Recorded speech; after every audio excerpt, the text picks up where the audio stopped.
Саламатсыздарбы, Овуды Лондон BBC Кыргыз кызматы студияда Акчолпон Койчиева соңку эл аралык жаңылыктар менен тааныштырабыз. Филиппинде кыйроолорго алып келген Манкут аттуу тайфунунан 60-тан ашуун адам каза тапты. Бороон түштүк Кытайга жетип калды.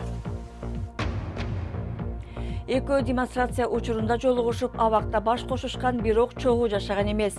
Сирия революциясынын кыз жигити тууралуу баяндама.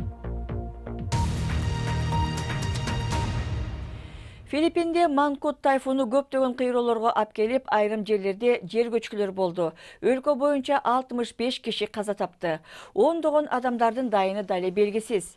Бороондон кийинки тазалоо, куткаруу иштери улантылууда. Манкут тайфуну Түштүк Азияда соңку 40 жылдагы эң катуу бороон деп айтылууда. Филиппиндин өкмөтү Кордильера тоолуу аймагындагы мыйзамсыз кен казууларды токтотууга буйрук берди. Бул жакта 32 кенчи үй бүлөлөрү менен кошо жер көчкү астында калды. Алар Манкут бороонунан корголуп, тоо боорундагы убактылуу жайга киришкен. Итагон шаарчасындагы кен иштетүүгө уруксаты бар кишилердин дагы лицензиялары алынды. Мен алар аман эсен, бирөө таап аларды куткарат деп үмүттөнөм. Бирок алар өлүп калган болсо, кабары жок отургандан көрө, сөөгүн жерге берип милдетибизди аткарабыз. Учурда Манкут тайфуну тропикалык бороон деген категорияга коюлуп, Түштүк Кытайга жетип калды. Бул жактан 2 миллионго жакын киши коопсуз жайга которулган. Филиппинде бороондун кесепеттерин жоюу иштери жүрүүдө. Куаттуу шамалдан кийин имараттар талкаланды. Бирок Филиппинде нөшөрлөгөн жаандан улам жер көчкү болуп, турак жайлар, унаалар жана тургундар жер көчкү алдында калды. Эми өлкөдө суу ташкын коркунучу тууралуу сөз болуп жатат. Куткаруучулар суу астында калган турак жайлардан кишилерди коопсуз жайга жеткирүүдө. Манкут тайфуну башка аймакка жылып кетти, бирок анын кесепети оор болгону калетсиз. Коопсуз жайга баш калкалоо үчүн кеткендер өз үйлөрүнө кайтып келип, урандыга айланган имараттарды гана көрүп жатышат. Айрымдарынын үйлөрү турган жеринде жок, толугу менен жуулуп кеткен. Биз каяка барарыбызды билбейм, үйүбүз жок экен. Бир жерге барышыбыз керек, айла жок, дейт тургундардын бири. BBC бул аймактан кетип жатканда, тургундардын көбү өкмөт же жеке ишкерлер жардам берер деген үмүтүн билдирип жатышты. Филиппинден кийин тайфун Гонконгго тийип, бир топ кыйроолорго алып келди. Ылдамдыгы саатына 160 километрден ашкан шамал менен кошо нөшөрлүп жамгыр төктү. Бийликтер кишилерди коопсуз жайларга көчүрүп, балык улап чыккан кайыктарды портторго чакырткан. Гонконгдо шамалдан бийик имараттар чайпалып, терезелери жулунуп кеткен. Сиздер көрүп жаткан BBC эми күндүн башка кабарларынын тизмеги. Орусиянын президенти Владимир Путин менен Түрк президенти Эрдоган Сочиде жолугушуу өткөрүп, Сириядагы кризисти талкуулашты. Алар козголоңчулардын колунда турган Идлиб провинциясынын келечеги тууралуу ой бөлүшүштү. Жолугушуу алдында президент Эрдоган андан оң жылыштары күтүп жатканын айтып, аймак үчүн жаңы үмүт жаралууда деген. Мындан 10 күн мурун өткөн жыйындан майнап чыккан эмес.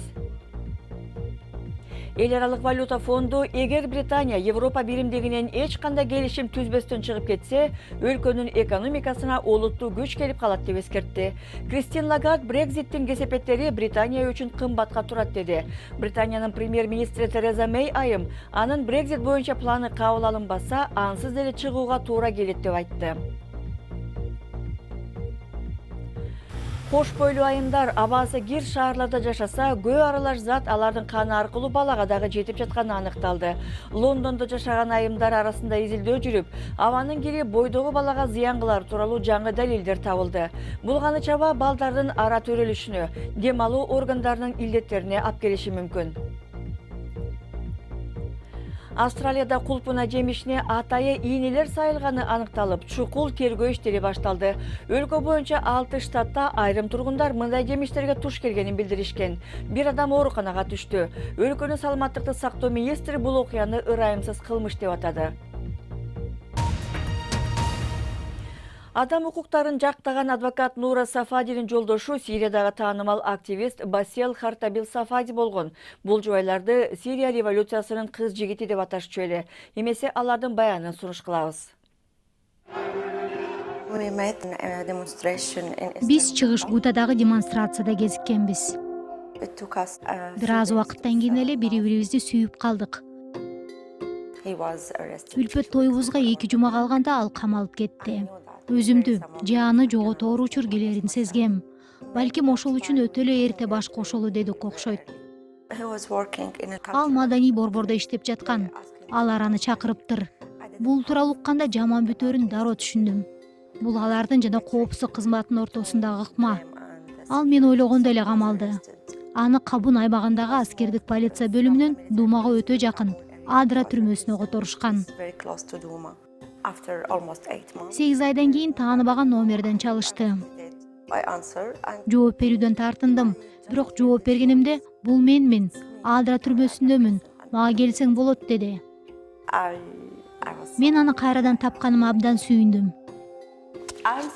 Юрист болгонума да кубандым. Себеби аны тоор артын эмес, өзүнчө бөлмөдө жолууга мүмкүнчүлүк алдым. Аны кучактап өпкүлөдүм. Эсимде полиция кызматкеринин бирөөсү келип, мага андан алысыраак тур деп айтты. Мен анта албайм дедим. Биз бүгүнкү күн менен жашайлы деген эрежени карманабыз. Ошентип биз Адра түрмөсүндө баш коштук. Кыш болчу. Биздин жакшы көргөн түс көк болгондуктан мен көк көйнөк кийдим. 3 жыл бою жумасына 3 жолу ага каттап турдум. Ар бир барган сайын мен ага поэма жазып барчумун. Аны чөнтөгүмө, сумкама катып кирчүмүн. Айрыкча Синкер шоколадын катып кирчүмүн. Себеби аны Бассель абдан жакшы көрчү. Бизге абактан Бассель балким түрмөдөн жакын арада чыгат деген ой айтылды. Бирок Бассель жамандыкты сезген. Ал мага мени алар өлтүргөнү жатат деди. Акыркы жолу ага мен туулган күнүмдө 2015 жылдын 30-сентябрында бардым. Бийликтегилер менен жакшы мамиледе болгон юристтердин бирөөсү үйүмө келди. Ал мага таблетка сунуп, аны ич деп айтты. Көрсө ал мени тынчыткан таблетка экен. Аны ичкенден кийин таанышым Басселди өлтүрүштү деди. Мен эсимди жоготтум, ишенгим келген жок.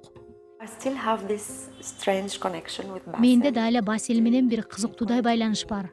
Ал дале менин жашоомдогу ар бир кадамыма жардам берип, өбөлгө болуп шыктандырып турат. Британияга бекер окууга жолдомо алгам, бирок Сирияга жакын калууну чечтим.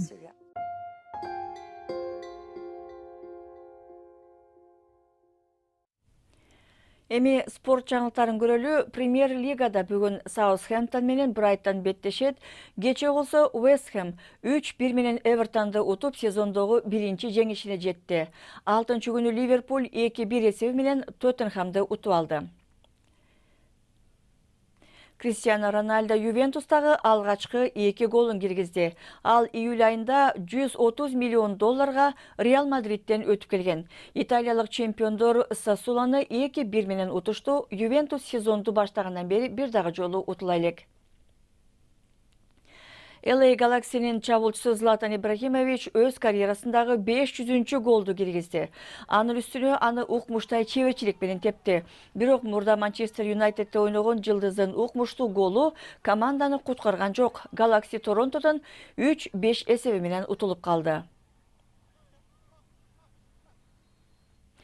Жаңылыктардын соңунда Британияда жирафтын сейлек түрүнүн музоосу туулду. Ал болгону бир аптага толду. Эксперттердин оюнча, жапайы жаратылышта Ротшилд деп аталган жирафтын түрүнүн 1600-дөйү эле калган.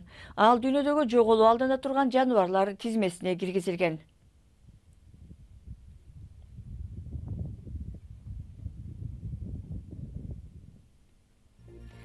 Биз программабызды ушуну менен жыйынтыктайбыз. Аны алып барган Акчолпон Койчиева. Эфирде кайра жолукканча саламатта болуңуздар.